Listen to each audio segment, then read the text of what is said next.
vai ser uma experiência, para mim, inédita, estar conversando nesses termos sobre esse tema. Por incrível que pareça, o tema não é um tema fácil para quem esteve exposto a um tipo de sofrimento agudo. Já de princípio, eu gostaria de ressaltar a presença do Pacheco aqui, porque ele é coronel do Exército também, mas a peculiaridade da presença dele aqui é o fato de que ele estava lá no Haiti no dia do terremoto. E quando eu cheguei lá, é meu amigo de 30 anos, mais de 30 anos, e quando eu cheguei lá, eu encontrei o Pacheco de uma forma que eu jamais poderia esquecer, né? A forma como ele estava abalado psicologicamente com aquela situação. Ele era o responsável por toda a parte logística do batalhão brasileiro lá, e me causou um impacto muito grande quando eu cheguei lá e eu percebi que ele havia tomado a decisão de tirar a comida da câmara frigorífica e colocar 18 corpos de brasileiros na câmara frigorífica para não se decomporem e depois serem expatriados para o Brasil. Assim, quando eu cheguei, ele estava envolvido com esse tipo de decisão, e eu fui me envolver com a questão do gerenciamento da crise, e praticamente a gente quase não teve mais contato, assim, e uma das minhas maiores preocupações, eu nem sei se um dia eu cheguei já a falar isso para ele, era tirá-lo de lá do Haiti o mais rápido possível. Então essa era uma das minhas prioridades, era mandar ele embora. E aí começamos a trabalhar. Esse tema, ele me evoca assim, muitas linhas de raciocínio, né? A gente pode conversar aqui sobre diversas abordagens dessa questão do sofrimento ou a exposição ao sofrimento. Eu vou tocar em 3 pontos.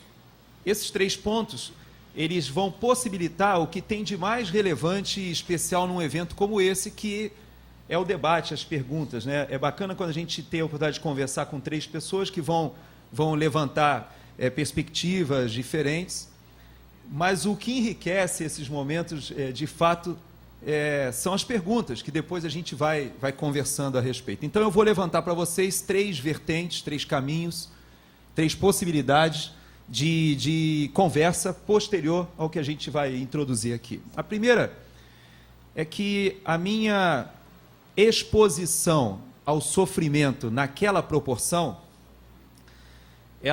eu estou com muita expectativa de ouvir o Bruno falando, porque eu imagino que eu sofri e ainda sofro as consequências de uma exposição ao sofrimento aguda. E os profissionais que o Bruno dá assistência, eles têm a exposição a esse sofrimento crônico, ou seja, é algo que acontece sempre e rotineiramente. Você sabe que todo dia você vai encontrar uma pessoa morrendo e que você vai encontrar aquele sofrimento. E essa exposição crônica ao sofrimento, à morte, causa algumas reações psicológicas nos profissionais que têm que lidar com isso. E eu tive essa experiência de uma outra forma, que foi a exposição aguda. Em vez de ser uma exposição diária, foi a situação de chegar no Haiti, e eu tinha estado numa missão de 8 meses, muito semelhante à missão que o Pacheco teve, e saí do Haiti muito feliz.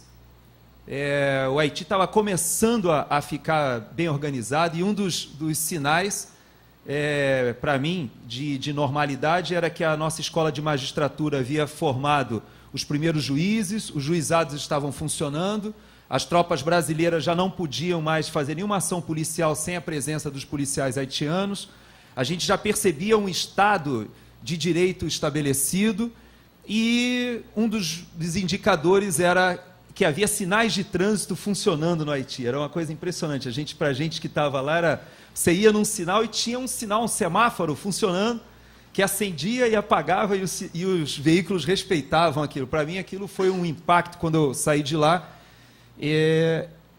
porque eu falei, poxa, o Haiti está nos trilhos, agora vai.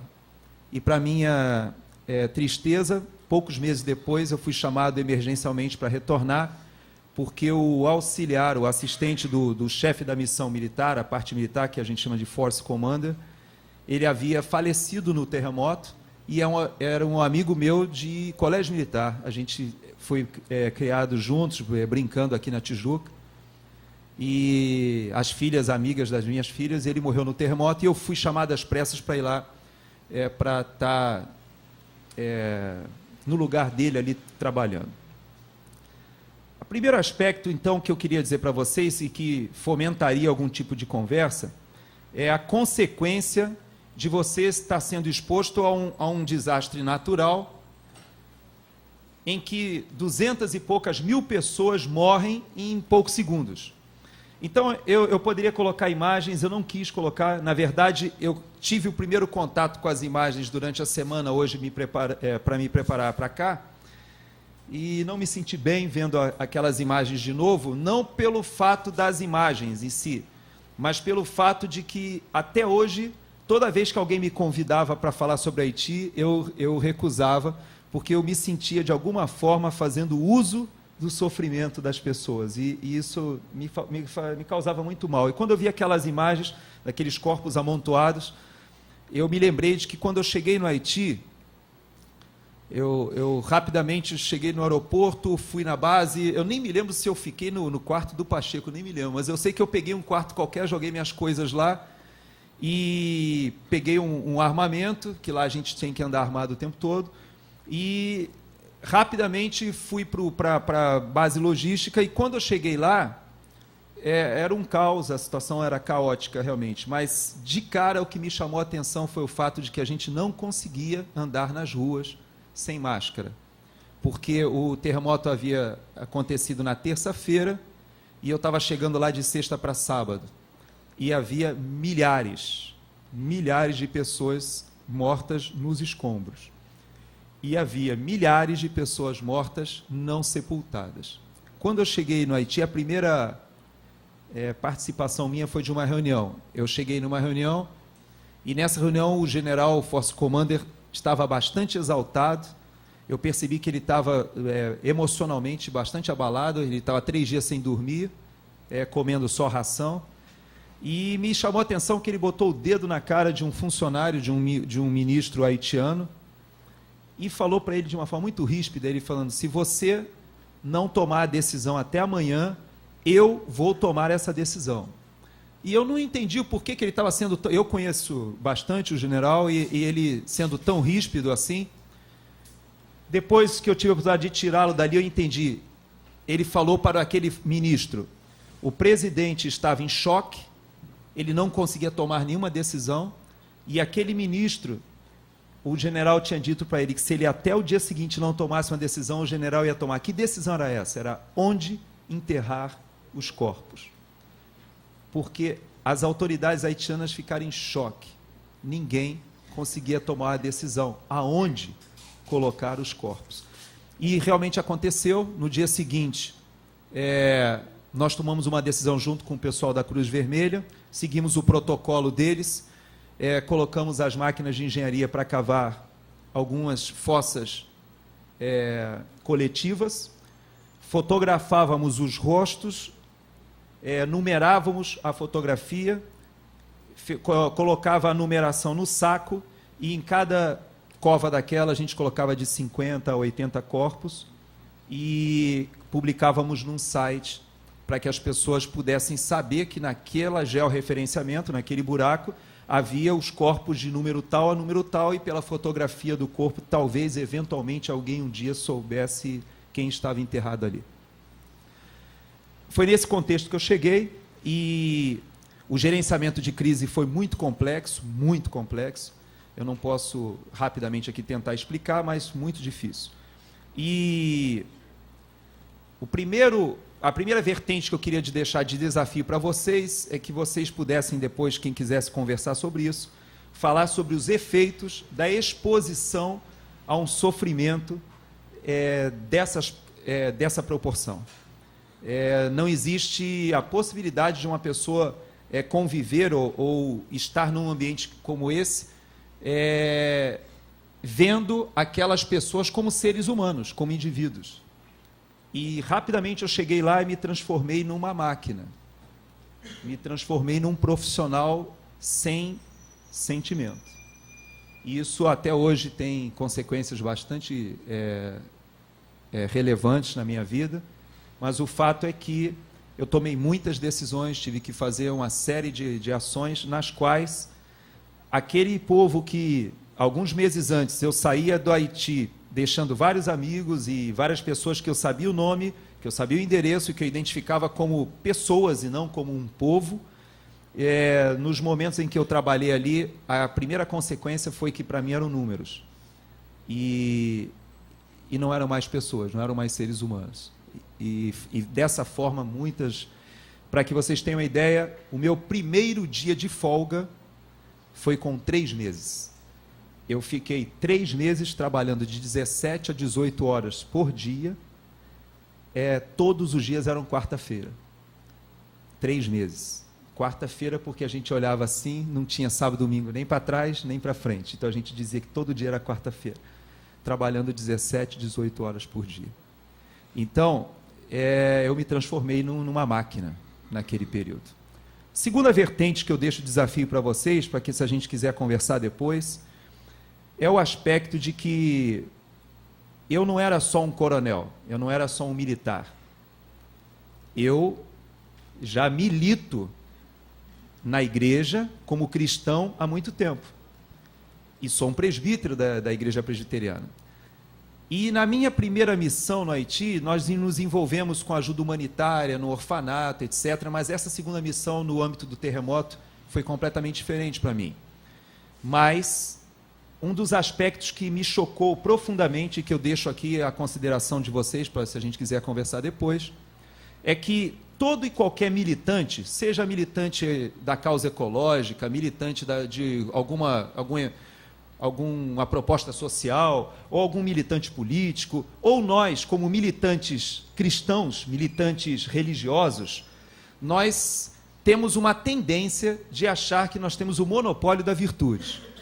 O que eu chamo de monopólio da virtude? É a gente achar que o nosso grupo, que a gente trabalha nesse tipo de abordagem, ele de alguma maneira, detentor de uma verdade superior ou de uma abordagem melhor do que outros grupos. Isso qualquer militante, não é só o militante político ou ecológico, é o militante evangélico, cristão.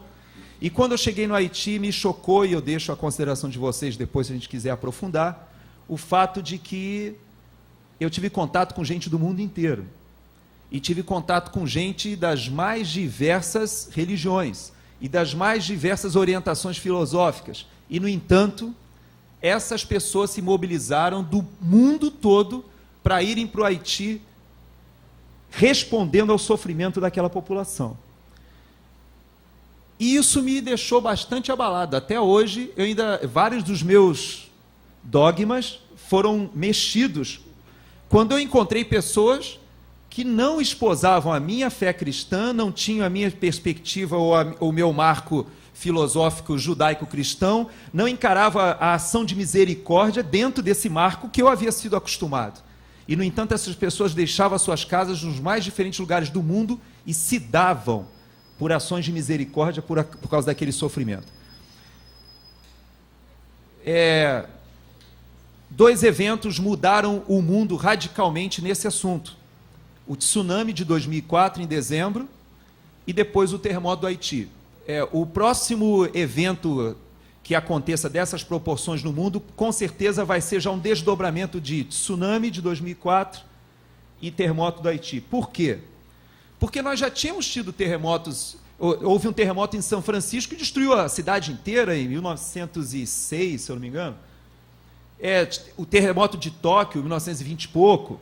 Mas nessa época nós não tínhamos a aldeia global que nós temos hoje, a interconectividade, a gente não tinha essa situação que a gente hoje, pelas redes sociais, todo mundo participa e se conecta em tempo real. Isso aconteceu no tsunami e causou um afluxo de gente, de voluntários do mundo todo para lá, e aconteceu no Haiti. E eu tive contato com essa realidade, isso mexeu profundamente com os meus conceitos de entender por que alguém se dá em prol de diminuir o sofrimento de uma outra pessoa. Esse assunto é um assunto que também mexeu bastante comigo. Eu encontrei gente, eu não sei quantos daqui vão lembrar, mas há um cântico da minha época de criança que dizia assim: andam procurando a razão de viver, nesse mundo mal querem paz receber, fazem seus caminhos tentando achar algo que a vida valor possa dar. A continuação desse cântico dizia: mas só Jesus pode dar a razão de viver, gozo, paz e amor, só Jesus pode dar. No entanto, eu cheguei no Haiti e encontrei dezenas, centenas de pessoas que estavam lá procurando a razão de viver e estavam procurando encontrar para a vida delas alguma coisa que desse valor, e encontraram na ação humanitária, na ajuda humanitária, na militância das causas, desse tipo de causas, a busca dessa razão de viver. Esse é um tema que também dá caldo para uma conversa posterior. E o terceiro tema, que eu torço para que alguém faça alguma pergunta nessa área, diz respeito aos refugiados haitianos. E que eu não vou chamar de refugiado. Eu não gosto desse termo e acho injusto esse termo. Por quê? Porque, para mim, se alguém depois fizer uma pergunta nessa área, a gente pode conversar, ou depois por e-mail. Para mim, os haitianos que estão no Brasil não são refugiados. Para mim, os haitianos que estão no Brasil, eles têm muito mais a ver com os moradores de Governador Valadares, por exemplo, do que qualquer outra coisa. E por que eu brinco e falo com os moradores de Governador Valadares? Quem conhece alguém que mora em Governador Valadares sabe que a cidade teve um boom imobiliário porque simplesmente alguém um dia decidiu ir para os Estados Unidos e migrou ilegalmente para lá, foi para lá, e a cidade toda hoje tem algum parente, algum amigo que foi para os Estados Unidos na década de 80 e migrou ilegalmente para lá. E assim eu enxergo o povo haitiano. Eu que já estive com eles lá, conheço a cultura deles, conheço a realidade deles, eu não vejo o haitiano como um refugiado. Eu vejo o haitiano que veio para o Brasil como alguém que busca uma oportunidade de uma vida melhor, busca o desenvolvimento da sua família, da mesma forma que eles vão aos Estados Unidos, vão ao Canadá, vão à República Dominicana. Eles têm vindo para o Brasil, descobriram o Brasil graças a MINUSTAH, graças à missão de paz lá. Tem a referência do Brasil como um país que é um irmão mais velho que deu certo, e vem para cá com uma expectativa muito grande de trabalhar. Eu acho uma grande injustiça a exploração que tem sido feita em cima do povo haitiano aqui no Brasil, e eu acho muito legal a forma judaica de trabalhar aquela questão que a gente vê no Velho Testamento, de como eles encaravam a viúva e encaravam o estrangeiro. Eu acho que esse é um assunto assim, o sofrimento dos povos que vêm para o Brasil é um assunto bacana de que dá caldo para a gente conversar, em especial porque o Brasil hoje é um país diferente. Hoje o Brasil é um país que os bolivianos, os africanos, os haitianos e outros povos vêm buscar oportunidades de vida aqui. E nós temos que saber o que fazer.